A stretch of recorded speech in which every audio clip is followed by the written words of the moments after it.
I'm going to be talking to y'all about the effects of insomnia, the different types of insomnia, and the effects that it have on the brain.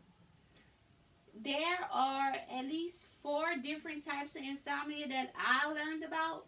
There's primary insomnia, which is difficulty falling asleep or maintaining sleep.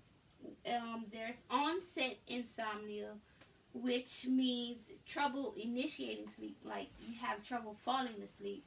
There's also chronic insomnia, which is an insomnia that is combined with a certain medical condition, which could be depression. Most times, chronic insomnia is people who have Parkinson's disease have chronic insomnia, because with Parkinson's disease is your muscles, they're hard to control. You shake a lot, so it causes chronic insomnia. And then there's also maintenance insomnia. Maintenance insomnia is when you go to sleep and you wake up and then you have trouble falling back to sleep or staying asleep. Insomnia isn't necessarily a nighttime disorder. You can People don't just sleep at night. People sleep throughout the day, so it's not really a nighttime disorder. According to the Cleveland Clinic, 50% of adults have occasional insomnia. Also, with acute insomnia, it occurs when a stressful event happens in your life. Say you lost your job, a loved one died. That stuff that's on your mind. So it causes insomnia. You might not want to sleep. That's something that's stuck on your mind. According to the American Academy of Sleep Medicine, 10 to 15% of adults have insomnia, not just chronic insomnia. They have just a general insomnia in general. Insomnia, it could also be considered as a sleep deprived brain. With sleep deprived, you hallucinate. It can cause mania, impulsive disorder, difficulty just focusing on things. Also, it causes depression, paranoia. Some people even have suicidal thoughts. And then,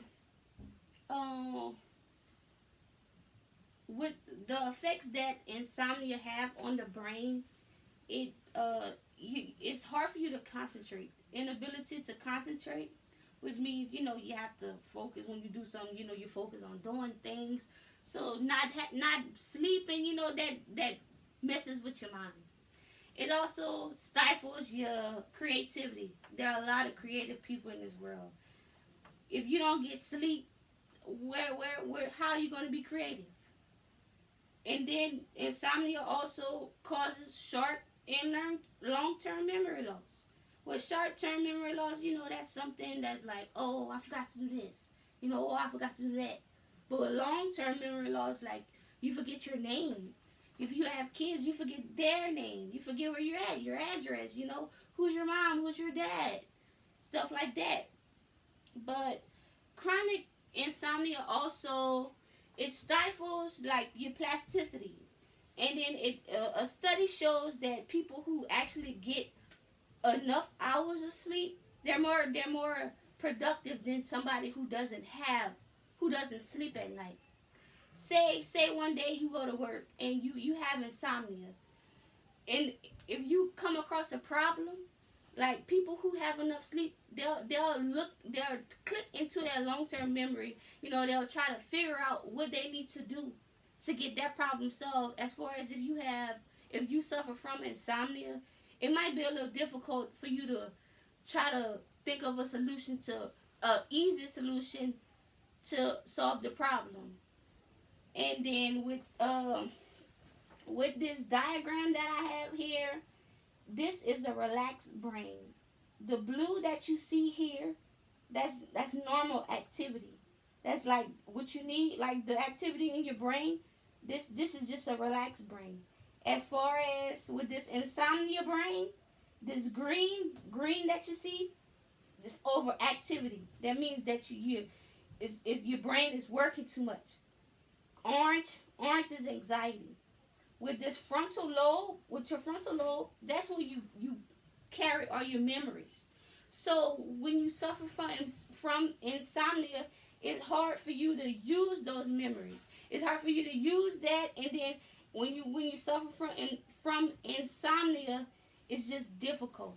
As far as when you relax, get your 8 hours of sleep, your mind works perfectly fine. And that concludes my speech on the different types of insomnia and how it affects your brain.